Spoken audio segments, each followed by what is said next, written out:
Hello નમસ્કાર વિદ્યાર્થી મિત્રો. તો વિદ્યાર્થી મિત્રો, આપણે ધોરણ 8 ની અંદર જે 5 તારીખે એકમ કસોટી લેવાની છે એ એકમ કસોટી આધારિત આપણે વિદ્યાર્થી મિત્રો ધોરણ 8 વિષય ગણિતની અંદર આપણે એકમ કસોટી આધારિત આપણે શું વિદ્યાર્થી મિત્રો પ્રશ્નો બેંકનું આપણે વિદ્યાર્થી મિત્રો સોલ્યુશન કરવાના છે. તો સૌથી પહેલા આપણી પાસે વિદ્યાર્થી મિત્રો છે પ્રશ્નો 1. નીચે આપેલા પ્રશ્નોના માગ્યા મુજબ ઉત્તર લખો. પ્રત્યેકના 1 ગુણ છે, એટલે કે 5 પ્રશ્નો આપણે લખવાના છે. તો સૌથી પહેલા આપણી પાસે વિદ્યાર્થી મિત્રો છે ક્વેશ્ચન નંબર 1. 8/5 એ ખાલી જગ્યા સંખ્યાઓની વચ્ચે આવેલી છે. એટલે 8/5 એ કઈ સંખ્યાઓની વચ્ચે આવેલી છે વિદ્યાર્થી મિત્રો? તો જવાબ છે વિદ્યાર્થી મિત્રો ઓપ્શન ડી, એટલે કે 1 અને 2 ની વચ્ચે આવેલી સંખ્યા છે. તો બીજો ક્વેશ્ચન છે વિદ્યાર્થી મિત્રો, સુરેખ સમીકરણમાંના ચલનો ઘાતાંક ખાલી જગ્યા હોય છે. તો જવાબ છે વિદ્યાર્થી મિત્રો જે સુરેખ સમીકરણ હોય એનો ચલનો ઘાતાંક કેટલો હોય?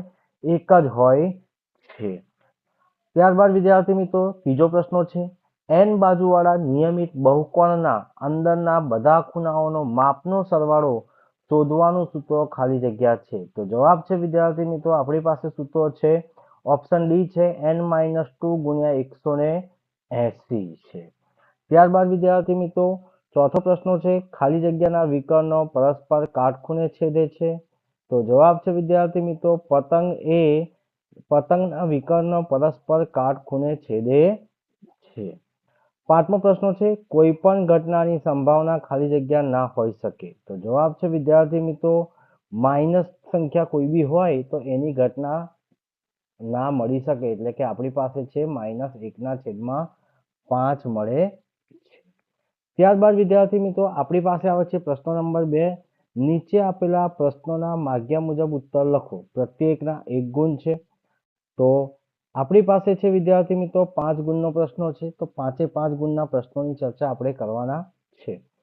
છઠ્ઠા નંબરનો પ્રશ્ન છે -2/1/3 વત્તા 2/1/3 બરાબર ખાલી જગ્યા.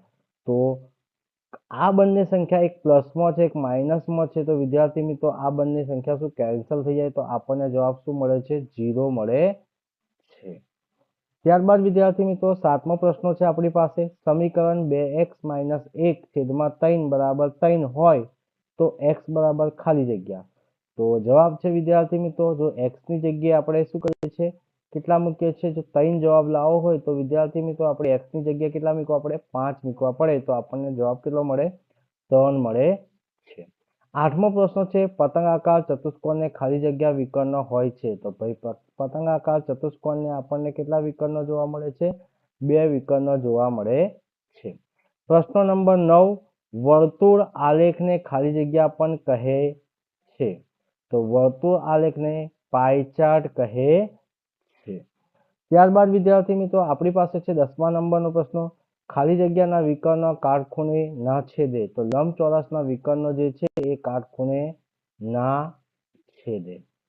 ત્યારબાદ વિદ્યાર્થી મિત્રો આપણી પાસે આવે છે પ્રશ્ન નંબર 3. નીચે આપેલા પ્રશ્નોના માગ્યા મુજબ ઉત્તર લખો. પ્રત્યેકના 2 ગુણ છે અને 4 માર્ક્સના પ્રશ્ન 4 ગુણના વિભાગ છે વિદ્યાર્થી મિત્રો. તો આપણી પાસે વિદ્યાર્થી મિત્રો પ્રશ્ન નંબર 1 છે, -2/5 અને 1/2 વચ્ચે આવેલી 10 સમય સંખ્યાઓ લખો. તો અહીંયા વિદ્યાર્થી મિત્રો તમને પ્રશ્નોનું સોલ્યુશન તમને અહીંયા વિદ્યાર્થી મિત્રો કરેલું છે. તમે સ્ક્રીનશોટ લઈને પણ વિદ્યાર્થી મિત્રો લખી શકો છો. ત્યારબાદ વિદ્યાર્થી મિત્રો પ્રશ્ન નંબર 12 આવે છે. પ્રશ્ન નંબર 12 ની અંદર કીધું છે 2/3 અને 4/5 વચ્ચે આવતી 5 સમય સંખ્યાઓ લખો. તો 2/3 અને 4/5 વચ્ચે સમય સંખ્યા શોધવા માટે આપણે શું કરવું પડે વિદ્યાર્થી મિત્રો? તો અહીંયા સોલ્યુશન આપ્યું છે, તમારે જોઈ લેવાનું છે અને સોલ્યુશન કરી લેવાનું. ત્યારબાદ 13મો પ્રશ્ન છે વિદ્યાર્થી મિત્રો, 13મા પ્રશ્નનું પણ તમને અહીંયા આગળ આપણે કિંમત શોધવાની કીધી છે, સોલ્યુશન આપેલું છે. ત્યારબાદ વિદ્યાર્થી મિત્રો આપણી પાસે એવી રીતે 14મો પ્રશ્ન છે, 14મા પ્રશ્નનું પણ તમને અહીંયા આગળ સોલ્યુશન વિદ્યાર્થી મિત્રો આપેલું છે. ત્યારબાદ વિદ્યાર્થી મિત્રો આપણી પાસે આવે છે પ્રશ્ન નંબર 4. નીચે આપેલા પ્રશ્નોના માગ્યા મુજબ ઉત્તર લખો. પ્રત્યેકના 3 ગુણ છે. 6 ગુણનો વિભાગ છે વિદ્યાર્થી મિત્રો. કોઈ પણ આપણે કેટલા પ્રશ્નો લખવાના છે? 2 પ્રશ્નોનું સોલ્યુશન કરવાનું છે વિદ્યાર્થી મિત્રો. પ્રશ્ન નંબર 16 છે, નીચે આકૃતિમાં x ના ખૂણાનું માપ શોધો. તો અહીંયા વિદ્યાર્થી મિત્રો આકૃતિ આપી છે. બરાબર છે। ચતુષ્કોણના ચારેય ખૂણાનો ચતુષ્કોણ આકાર જેવી આકૃતિ ચારેય ખૂણાના માપનો સરવાળો 360 થાય છે। તો વિદ્યાર્થી મિત્રો અહીંયા x માપ આપ્યું છે, બાકીના ત્રણ ખૂણાનું માપ x નું માપ આપણે વિદ્યાર્થી મિત્રો શોધવાનું છે, બાકીના ત્રણ ખૂણાનો માપ આપેલો છે। તો આ બધાનો આપણે સરવાળો કરીશું, ત્યારબાદ 360 માંથી આ માઇનસ કરીશું તો આપણને x નું મૂલ્ય મળી જશે। એવી જ રીતે વિદ્યાર્થી મિત્રો 17મો પ્રશ્ન છે, આકૃતિ આધારિત આપણે x નું મૂલ્ય શોધવાનું છે। તો આ પણ ચતુષ્કોણ જેવી જ આકૃતિ છે એટલે 360 થશે વિદ્યાર્થી મિત્રો। આનું સોલ્યુશન આપણે વિદ્યાર્થી મિત્રો કરીશું તો આપણને જવાબ મળી જશે। ત્યારબાદ વિદ્યાર્થી મિત્રો આપણી પાસે આવે છે પ્રશ્ન નંબર 18, જે એની અંદર પણ આપણે x ખૂણાનું માપ શોધવાનું છે। એનું પણ વિદ્યાર્થી મિત્રો તમને અહીંયા સોલ્યુશન આપેલું છે, તમે સોલ્યુશન આધારિત તમે વિદ્યાર્થી મિત્રો એને જોઈ પણ શકો છો। ત્યારબાદ વિદ્યાર્થી મિત્રો આપણી પાસે આવે છે નેક્સ્ટ નંબરનો ક્વેશ્ચન છે, પ્રશ્ન નંબર 19, નીચેની આકૃતિઓમાં x શોધો, એટલે કે x નું મૂલ્ય આપણને શોધવાનું કીધું છે। તો અહીંયા વિદ્યાર્થી મિત્રો તમને અહીંયા આગળ આ આકૃતિ આપી છે। આ આકૃતિની અંદર આ ખૂણો જે બાહ્ય કોણ છે 125 છે અને આ પણ ખૂણો કેટલો છે 125 છે। તો અહીંયા જોવા જઈએ તો બહિષ્કોણ કહેવાય। બાહ્ય કોણ એટલે શું વિદ્યાર્થી મિત્રો, બધી બાજુઓ શું છે, આ પણ બહારનું છે, આ પણ બહારનું છે, આ બી બહારનું, તો આપણે બહિષ્કોણ છે। બહિષ્કોણના બધા ખૂણાનો માપનો સરવાળો કેટલો 360 થાય છે। આપણને બે ખૂણાના માપ આપ્યા છે, એક ખૂણાનું માપ આપણે વિદ્યાર્થી મિત્રો શોધવાનું છે। તો બધા ખૂણાનો આપણે વિદ્યાર્થી મિત્રો શું કરીશું, સરવાળો કરીશું। સરવાળો કર્યા બાદ વિદ્યાર્થી મિત્રો આપણે શું કરવાનું છે, એક ખૂણામાંથી આ બાદ કરવાનું છે એટલે આપણને જવાબ મળી જશે।